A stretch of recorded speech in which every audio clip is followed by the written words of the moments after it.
Chers étudiants, chères étudiantes, bonjour. Alors, je suis le professeur Ahmed Sali, chargé de cours de module électromagnétisme dans le vide pour la filière SMP S3. Alors ici, je vous présente les grands axes de cette séance. Alors, on commence par les propriétés de symétrie d'invariance d'un champ magnétique. Alors, en particulier, on va parler de principe de Curie. Alors, le principe de Curie permet de relier la distribution de courant avec les éléments de symétrie. Alors, on passera ensuite à l'étude d'invariance. Notamment, on va parler d'invariance par translation, rotation, symétrie cylindrique et sphérique. L'étude de l'invariance permet de réduire le nombre de coordonnées dont dépend le champ magnétique. Alors, on abordera ensuite l'étude de la symétrie. On va montrer que, à partir d'un plan de symétrie de la distribution de courant, on peut déterminer la direction du champ magnétique. Alors, dans le cas où il est impossible de trouver donc un plan de symétrie, on passera à la recherche d'un plan d'antisymétrie de la distribution de courant. Alors, un seul plan d'antisymétrie, ne suffira pas pour déterminer la direction de champ magnétique B. Il faut au moins déterminer deux plans d'antisymétrie de la distribution de courant. Alors, on terminera par les lignes de champ magnétique. Propriété de symétrie et d'invariance d'un champ magnétique, principe de Curie. Alors, lorsque certaines causes produisent certains effets, les éléments de symétrie des causes doivent se retrouver dans les effets produits. Alors, ici, on désigne par les causes, c'est les courants, bien la distribution de courants, et par les effets, c'est le champ magnétique ou bien le potentiel vecteur. Alors, on va montrer par la suite que, le champ magnétique B est lié au potentiel vecteur par la relation B égale à rotationnelle de A. Alors, les éléments de symétrie de courant donc doivent se retrouver dans les champs magnétiques produits. Alors, par exemple, si on a une distribution de courant qui ne dépend que d'une seule variable, alors le champ magnétique également ne va dépendre que de cette variable. Invariance. On va commencer par invariance par translation. Alors, s'il existe un axe OZ pour lequel toute translation laisse invariante la distribution de courant, ça veut dire ne modifiez pas la distribution de courant, comme le montre alors cette figure. Alors ici, vous avez un conducteur qui est infini, l'axe, ça c'est OZ, c'est l'axe de ce conducteur. Alors donc, le champ magnétique B ne dépend pas de Z. Alors ceci n'est vrai que, bien sûr, lorsqu'on a une distribution, alors infinie, ça veut dire un conducteur de longueur infinie. Alors pour plus d'explications, alors soit P, un point donc qui appartient au conducteur. Ce point P, il a une distribution de courant G de P. Alors, si on fait une translation de delta Z, on va se retrouver point P' ayant une distribution de courant G de P'. Alors, G de P', il est la même que G de P. Alors, on suppose ici que la distribution de courant, elle est uniforme, elle est la même pour tout le conducteur. Alors, si on continue à faire des translations, deuxième, troisième jusqu'à énième, alors translation, alors on trouve toujours c'est la même distribution de courant. Pourquoi? Parce que le conducteur, il est infini. Alors, dans le cas où on a donc un conducteur qui a une longueur finie, alors donc, on ne parlera pas de l'invariance par translation. Ça veut dire que la distribution de courant va dépendre de Z. Alors, mais dans ce cas, comme le conducteur il est infini, donc la distribution de courant ne dépend pas de la variable Z. Alors, donc, si J de P est égal à J de X, Y, Z est égal à J de P', qui est égal à J, X, Y de Z plus N delta Z, avec N, c'est le nombre de translations. Alors, ça implique que J de P, ne dépendra pas de Z, donc ne va dépendre que de X, Y. Donc, J de P égale à J de X, Y. Alors, donc, d'après le principe de Curie, le champ magnétique B de M, qui est égal à B, X, Y, Z, donc, est égal à B de X, Y. Le champ magnétique également ne va dépendre que des deux coordonnées X et Y. Invariance par translation, également, on parle de la symétrie axiale. Alors, s'il existe un axe OZ pour lequel toute rotation d'angle θ ne change pas la distribution de courant, alors, c'est-à-dire G de P est égal à G de P', alors, d'après le principe de Curie, le champ magnétique ne dépend pas de l'angle θ. Le problème est dû à symétrie de révolution. Alors ici, donc, vous avez donc un conducteur. Ça, c'est l'axe O de Z. Alors, si on prend un point P ici, alors le point P il est caractérisé par G de P. Alors, on fait en rotation, on se trouve au point P'. Alors, P', alors, possède donc une distribution de courant G de P' qui est la même que celle définie au point P. Alors, dans ce cas, on dit que la distribution de courant ne dépend pas de l'angle delta de θ. Alors, le problème, il est à symétrie de révolution.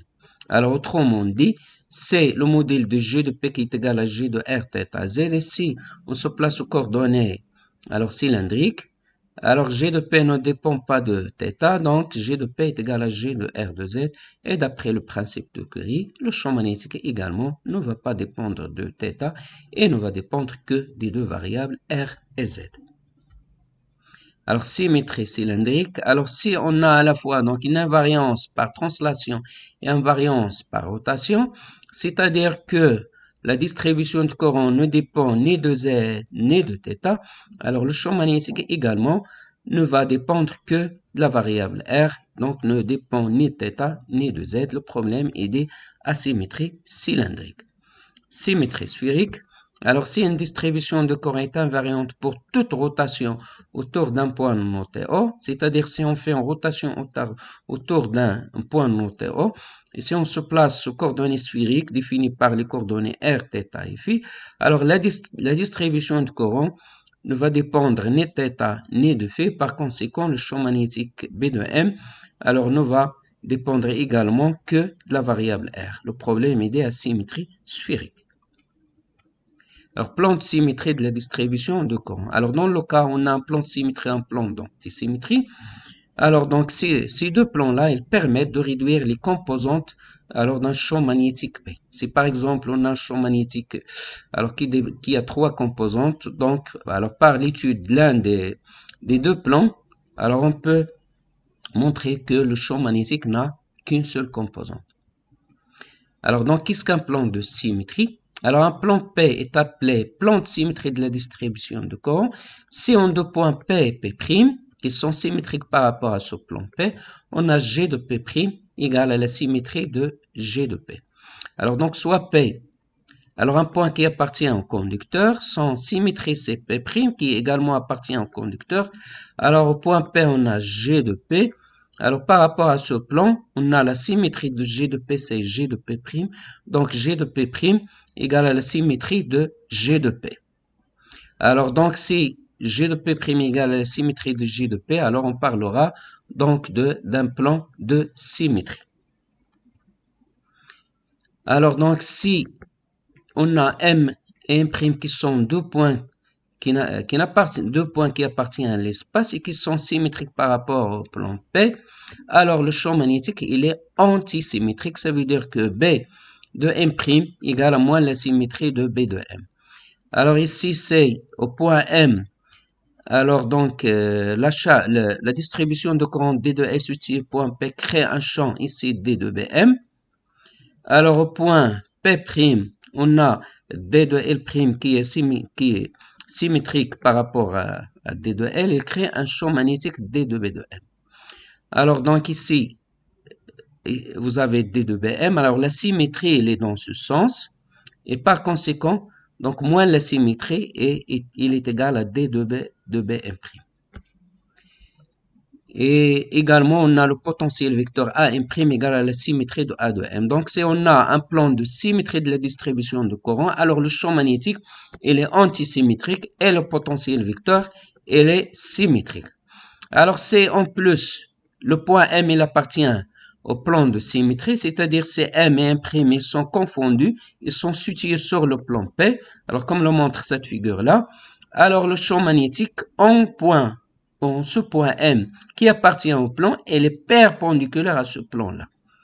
Donc, pour déterminer la direction alors du champ magnétique, alors il faut chercher un plan de symétrie qui contient le point M, et dans ce cas-là, le champ magnétique il est perpendiculaire à ce plan-là. Alors ici, comme vous remarquez, au point P et P', on a la distribution D de L et D de L', ils sont symétriques. Les deux, ce sont des vecteurs qui sont sortants, donc ils sont symétriques par rapport au plan P. Donc ce plan est bien un plan de symétrie. Et comme il contient le point M, alors le champ magnétique, il est perpendiculaire à ce plan. Alors on va voir un exemple pour un plan de symétrie. Alors exemple, c'est nappe de courant.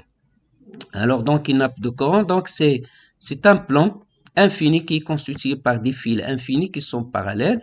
Alors donc chaque fil donc il est parcouru par un courant. Alors ici c'est les dirigés selon la direction en x, donc porté par le vecteur unitaire E de x. Alors cette nappe de courant il est situé dans le plan OX EY. Alors P ici c'est un plan de symétrie qui contient le point M, donc il est formé par les vecteurs unitaires EX et E de Z. Donc c'est un plan qui est vertical. Alors P est un plan donc de la nappe de courant de conducteur surfacique. P' c'est son symétrique par rapport à ce plan-là. Alors ici la distribution de courant point P elle est surfacique. Alors sa symétrie donc c'est G de S de P'. Alors donc on a bien que G de S de P' égale à la symétrie de G de S de P par rapport à ce plan. Alors par rapport au plan M, E, X, E de Z, c'est-à-dire qu'il contient le point M, donc P il est bien un plan de symétrie de la distribution de courant. Alors si ce plan-là il contient le point M, et comme c'est un plan de symétrie, alors le champ magnétique B il est perpendiculaire à ce plan, c'est-à-dire qu'il est parallèle au vecteur unitaire U de Y. Alors donc la détermination d'un plan de symétrie nous donne uniquement la direction du champ magnétique, mais pour déterminer le sens du champ magnétique, alors il faut s'inspirer de la relation de Biot et Savart pour une distribution surfacique. Alors donc soit dBm égale à cette expression, donc le sens du champ magnétique est déterminé par le produit vectoriel de Gs et U de R. Avec U de R, c'est le vecteur unitaire qui est alors dirigé de P vers M. Donc U c'est PM, le vecteur PM sur le modèle de P de M. Alors donc en calculant ce produit vectoriel, en utilisant la règle des trois doigts, on trouve que alors le champ magnétique il est porté dans le sens opposé au vecteur unitaire U de Y. Donc selon moi U de Y. Alors on passe à un plan d'antisymétrie de la distribution de courant. Alors un plan P étoile est appelé plan d'antisymétrie de la distribution de courant s'il existe deux points P et P' qui sont symétriques par rapport à ce plan P étoile et qui vérifient G de P' égale à moins la symétrie de G de P. Alors ici P est un point de conducteur, P' c'est son symétrie par rapport à ce plan.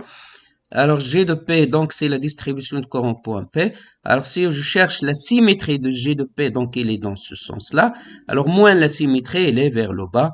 Donc c'est G de P'. Donc on a G de P' égale à moins la symétrie de G de P. Donc P. Alors P étoile, c'est un plan d'antisymétrie de la distribution de courant. Alors si on prend deux points M et M' qui sont symétriques par rapport à ce plan d'antisymétrie, alors le champ magnétique il est symétrique par rapport à ce plan. Alors vous avez ici le point M, la distribution de courant ici c'est D de L, donc c'est le vecteur sortant. Ici c'est DL', c'est vecteur entrant, donc ils sont opposés. Donc le plan P étoile est un plan d'antisymétrie. Alors la distribution de courant D de L au point P, elle crée le champ D de BM. Ici, donc, il faut utiliser la loi de Biot et Savart pour déterminer le sens de D de B de M. Alors ici, au point 1', donc D de L', alors il crée un champ magnétique, alors D de B de M. Donc, les deux champs, ils sont symétriques par rapport à ce plan. Alors, si M coïncide avec M', donc si les deux points M et M' se coïncident et se trouvent sur le plan P étoile, comme l'on montre cette figure, donc M égale à M', donc M il appartient à ce plan, alors dans ce cas-là, le champ magnétique, comment il est, donc le champ magnétique, il appartient au plan P, donc il est parallèle au plan P. Donc si en plus la distribution de courant admet un plan d'antisymétrie P étoile, passons par un point M, on veut déterminer le champ magnétique B. Donc M c'est le point où on veut déterminer le champ magnétique B. Alors le champ B en ce point il est contenu dans ce plan, c'est-à-dire quel que soit M appartient à un plan d'antisymétrie. Alors le champ B de M il appartient à ce plan et le vecteur A de M, le potentiel vecteur, il est perpendiculaire au plan d'antisymétrie. Alors donc, dans le cas où il est impossible de trouver un plan d'antisymétrie, de symétrie, alors on passera à la recherche d'un plan d'antisymétrie. Alors comme on l'a mentionné donc auparavant, il faut au moins trouver deux plans d'antisymétrie, l'intersection de ces deux plans dans alors la direction de champ magnétique B. Alors comme exemple ici, donc, alors on prend un spire.